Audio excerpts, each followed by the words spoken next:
एक fertiliser and chemical की company को देखते हैं, कृष्णा लिमिटेड, कृष्णा पोस्टकेम लिमिटेड। ठीक है, चलो ये कंपनी आपके फर्टिलाइजर और केमिकल वगैरह पे, सबसे पहले इसका बिजनेस मॉडल देखते हैं, उसके बाद अपन इसके कौन कॉल वगैरह देखेंगे और क्या मतलब क्या रिजल्ट वगैरह है, उसके बाद अपना वैल्यूशन वगैरह देख लेंगे। ठीक है, चलो ये जैसे कि मैंने आपको बताया कि भाई ये फर्टिलाइजर वगैरह मैन्युफैक्चर करते हैं और सेल करते हैं, और हाँ कुछ पार्ट ये ट्रेड भी करते हैं। मतलब ट्रेड कैसे करते हैं कि अगर जो ये पार्ट ये मैन्युफैक्चर नहीं कर रहे हैं हम, ठीक है, जो पार्ट ये मैन्युफैक्चर नहीं कर रहे हैं उसको क्या करते हैं, डायरेक्टली इंपोर्ट करते हैं और फिर बेच देते हैं। क्यों बेच देते हैं? ताकि किसानों वगैरह को जो पार्ट नहीं मिल रहे हैं इनकी वजह से, मतलब ये जो ऑब्वियस सी बात है, जो ये पार्ट नहीं बना रहे हैं या जो कहते हैं ना जो इनकी प्रोडक्ट नहीं है वो किसानों को मिल जाए और उनका भी फ़ायदा हो जाए और इनको भी थोड़ा बहुत पैसे कमाने को मिल जाए। ठीक है, चलो हाँ ये बेसिकली वही मतलब क्या करते हैं, ये डिस्ट्रीब्यूटर, डीलर और रिटेलर वगैरह के थ्रू कस्टमर को बेच देते हैं। तो ये कहते हैं ना B2B2C वाली कंपनी हो गई,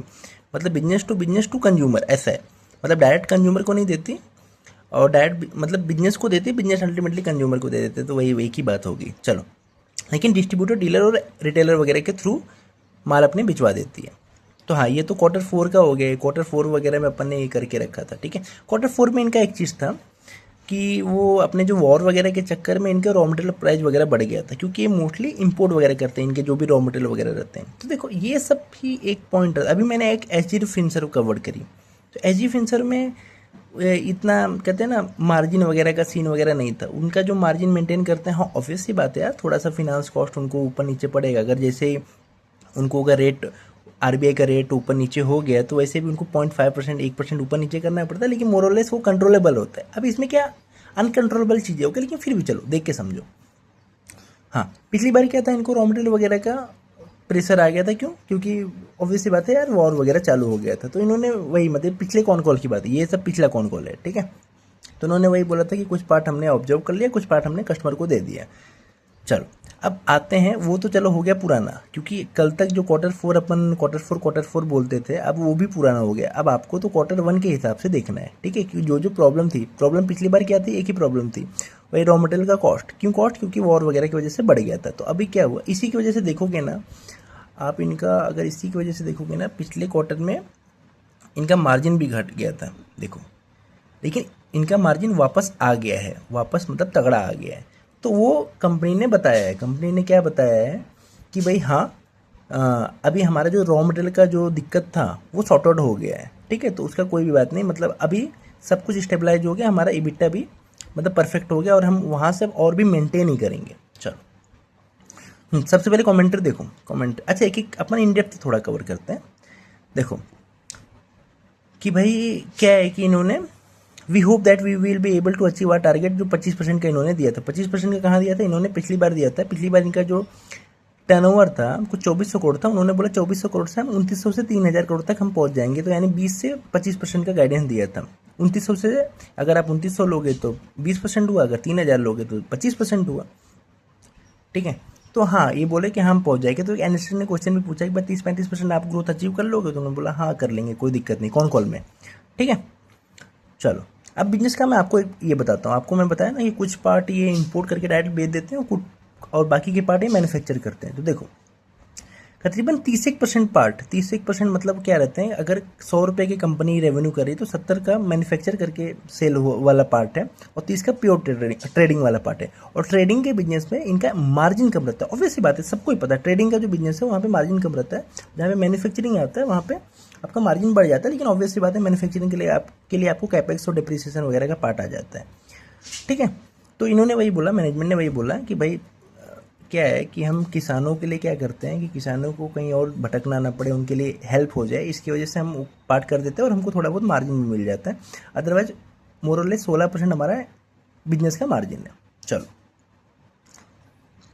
बाकी तो ये वाला पार्ट तो ठीक है, इंक्रीमेंटल रेवेन्यू वगैरह क्या देगा कैसे देगा। हाँ रॉ मटेरियल वाला पार्ट इन्होंने बोला सॉर्टेड हो गया, कोई दिक्कत नहीं है। तो एक एनालिस्ट ने पूछा भाई आप कितना पास ऑन कर पा रहे हो कस्टमर को, तो इन्होंने बोला कि भाई 25 से 30% हम पास ऑन कर दे रहे हैं, क्योंकि जो जो हमको लॉस हो रहा है रॉ मटेरियल के प्राइजेस से वो हमको गवर्नमेंट ऑफसेट कर दे रही है सब्सिडी से, और जो जो बच गया पार्ट है वो हम पास ऑन कर दे रहे हैं। ठीक है, चलो हाँ एक ने भाई पूछा कि भाई आपका ईयर ऑन ईयर तो आपका अच्छा ग्रोथ आया है। देखो ईयर ऑन ईयर देखो ईयर ऑन ईयर कितना ग्रोथ है, 35% का ग्रोथ है।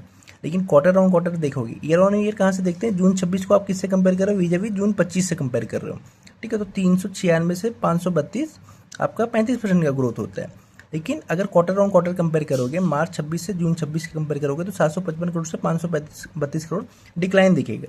तो उन्होंने वही बोला कि आप वो कंपेयर ही जो कर रहे हो वो गलत पैरामीटर से कर रहे हो, क्योंकि सीजनल वाला बिजनेस है, ठीक है। तो सीजनल वाला बिजनेस में और बेस्ट पैरामीटर भी आपका वाई ऑन वाई ही होता है, एक्सेप्ट फिनेंशियल में क्यू ऑन क्यू भी देखा जाता है। चलो, हाँ, टोटल रेवेन्यू कैपेसिटी इन्होंने क्या बताया कि भाई 3000 करोड़ की टोटल रेवेन्यू कैपेसिटी है। देखो कहाँ दिखेगा आपको, ये देखो, the total revenue potential can be more than 3000 crore, can be more than 3000 crore, मतलब 3000 करोड़ से ज़्यादा तक का है। इसीलिए इन्होंने जो गाइडेंस भी दिया था 3000 करोड़ का दिया था। तो एक एनालिस्ट ने क्वेश्चन भी पूछा कि भाई और कैपेक्स का क्या प्लान वगैरह है, तो उन्होंने बोला कैपेक्स वगैरह सब हमारे प्लान में है, लेकिन अभी हम आपको शेयर नहीं कर सकते क्योंकि अभी तक वो बोर्ड अप्रूवल और हमने सेबी वगैरह को बताया नहीं है। तो जब उधर एक बार हो जाता है तभी हम आपको बता पाएंगे, अदरवाइज वो कहते हैं ना पब्लिक को बताने के लिए वो इनसाइडर इन्फॉर्मेशन कंपनी नहीं बताती। ट्रेडिंग वैसे मैन्युफैक्चरिंग का वो वही वाला बात है कि तकरीबन जो ये पार्ट नहीं बनाते, जो पार्ट बोल रहा हूँ, जो प्रोडक्ट नहीं बनाते वो इंपोर्ट करके बेच देते, बाकी 70% का मैन्युफैक्चरिंग वाला पार्ट है। देखो, ठीक है। इबिट्टा मार्जिन के बारे में इन्होंने वही बोला कि भाई हाँ, हम इबिट्टा मार्जिन हम मेंटेन करेंगे, ठीक है, मेंटेन करेंगे, प्लस नए नए प्रोडक्ट भी लाएंगे ताकि हमारा इबिट्टा मार्जिन और भी बढ़ सके। हाँ, एक एनालिस्ट ने क्वेश्चन भी पूछा भाई आपका पैट क्यों गिर गया, तो इन्होंने बोला कि भाई हाँ, आपको पता है हमने कैपेक्स वगैरह किया, जिससे डेप्रिसिएशन आया और फिनांस कॉस्ट की वजह से हमारा पैट बढ़ गया। देखो, पैट इनका मतलब पैट बढ़ गया नहीं, पैट कम हो गया बेसिकली। तो उनको अगर देखो, इनको देखो, अगर आप इनको देखोगे, पैट का मार्जिन देखोगे ना, पैट का मार्जिन कम हुआ है। पैट का मार्जिन अगर ये डिवाइडेड बाय सेल्स करोगे ना, पैट का मार्जिन कम हुआ है। देखो, कौन कौन से देखोगे तो आपको पता भी हो जाएगा कि 11% से 8.9% हो गया ऑन क्यू बेसिस पे, ठीक है। चलो, हाँ हाँ, एक ने पूछा भाई कि आप ऐसा क्या कर रहे हो कि कहते हैं ना, ऐसा क्या कर रहे हो कि आपका मार्जिन ज़्यादा है एज़ कम्पेयर टू कोरोमंडल, मतलब जो भी पीएस वगैरह है, कोरोमंडल, प्रदीप वगैरह है। देखो, कोरोमंडल का कितना है, 8-9% का है, इबिट्टा मार्जिन की मैं बात कर रहा हूँ। प्रदीप का कितना है, 8-10% का है। तो इनका कितना है, 12-17% का। तो इन्होंने वही बोला कि भाई हम इन्वेंट्री वगैरह अच्छे से मैनेज करते हैं, जब सस्ता रहता है तब बाय करते हैं, और कहते हैं ना अलग अलग सोर्सेस से प्रोक्योर वगैरह करते हैं। तो ठीक है, चलो ये तो अच्छी बात है ना, क्योंकि क्या है, जो इनके साइज में बड़े हैं उनसे अगर आप अच्छा मार्जिन ला के दे रहे हो तो ये बढ़िया ही बात है ना, इसमें फिर मतलब दिक्कत वाली क्या बात है। हाँ, अभी अपन वैल्यूएशन कर लेते हैं। वैल्यूएशन वही है कि बॉस 2400 करोड़ का था, 3000 करोड़ तक का पहुँचेंगे, ग्रोथ 25% का करेंगे, पैट मार्जिन ये रहेगा, एस्टिमेटेड पैट इतना हुआ। आज के दिन पे मार्केट कैप कितना है, आज के दिन पे मतलब ये आज के दिन पे 4500 करोड़, 4500 करोड़ कितना, 4500 करोड़ डिवाइडेड बाय अगर आप एक साल का पैट करोगे तो कितना बनता है, 225 करोड़। तो आपका 4500 करोड़ डिवाइडेड बाय 225 करोड़ करोगे तो आपका फॉरवर्ड पी, एक साल का पी कितना निकलता है, 20 का पी निकलता है। और 20 डिवाइडेड बाय 25 करोगे, मतलब पी डिवाइडेड बाय ग्रोथ करोगे। 25 क्यों किया, क्योंकि ये 3000 करोड़ तो इन्होंने अचीव कर लेना ही है, ठीक है। तो 20 डिवाइडेड बाय 25 करोगे तो 0.8 का पैग आता है, ठीक है। उसके बेसिस पे आपको कंपेयर करना है कि भाई अगर 0.8 का पैग में अगर मेरे को 25% ग्रोथ इंजन लेना है, तो आपके अपने रिस्क एपेटाइट और आपके अपने बिजनेस की अंडरस्टैंडिंग के हिसाब से आपको देखना है। भाई किसी को भाई क्या मालूम है, केमिकल्स का नहीं नॉलेज होगा।